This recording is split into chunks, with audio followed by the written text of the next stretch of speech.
Alright,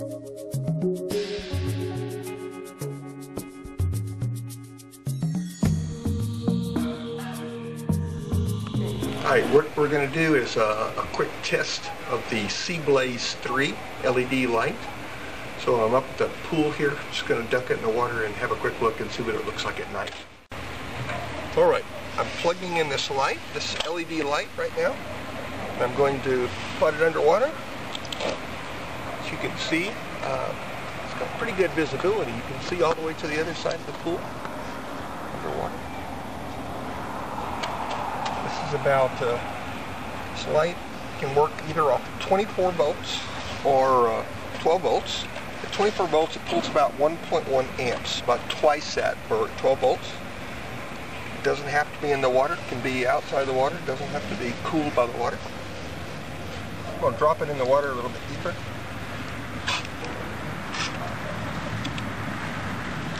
Alright, so now I just have to find out how deep can you go.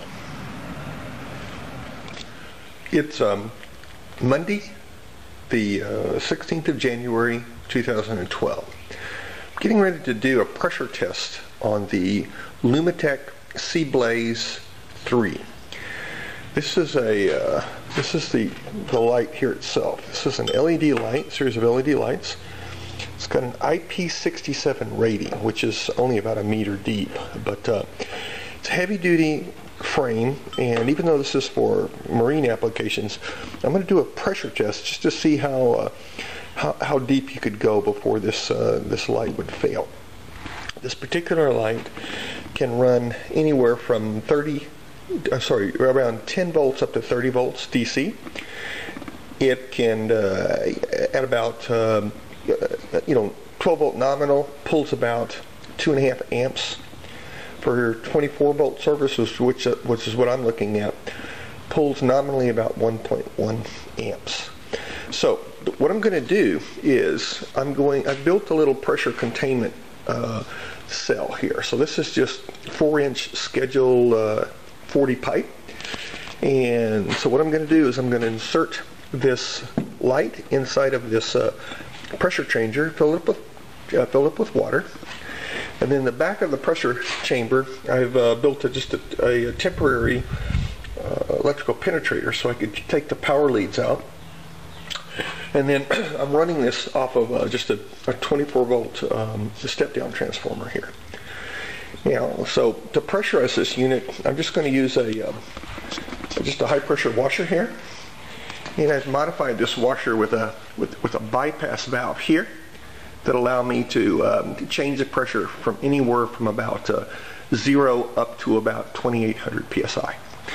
All right, so that's the test. So I'm going to step through a series of depths, and I'd like just to see how I'm just going to take it till it fails, and keep increasing the pressure until the unit fails.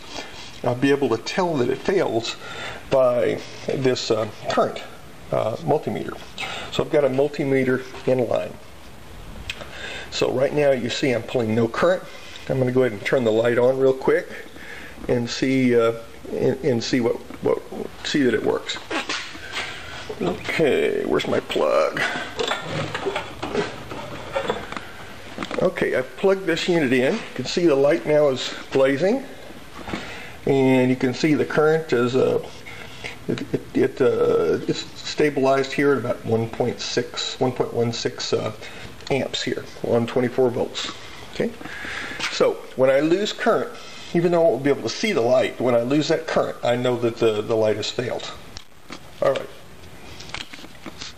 Okay, I've set up the pressure rig and got the pressure washer ready to go. I do note one problem with this test is my line pressure is about 70 psi. So that's a minimum pressure that I'm going to be able to do this test at. We may get a failure immediately. 70 psi is about 150 feet seawater. Okay, let's go ahead and start. So I have it on right now. You can see that they're pulling about 1.16 amps. So we know the light is working. Okay, here's the first test. This first test is going to be at line pressure. So it's going to simulate somewhere around 150 feet or so. So again, I have current flowing right now. I have current to the system, so I know the light is operating. So I'm going to slowly open up this valve and expose this chamber to house water pressure.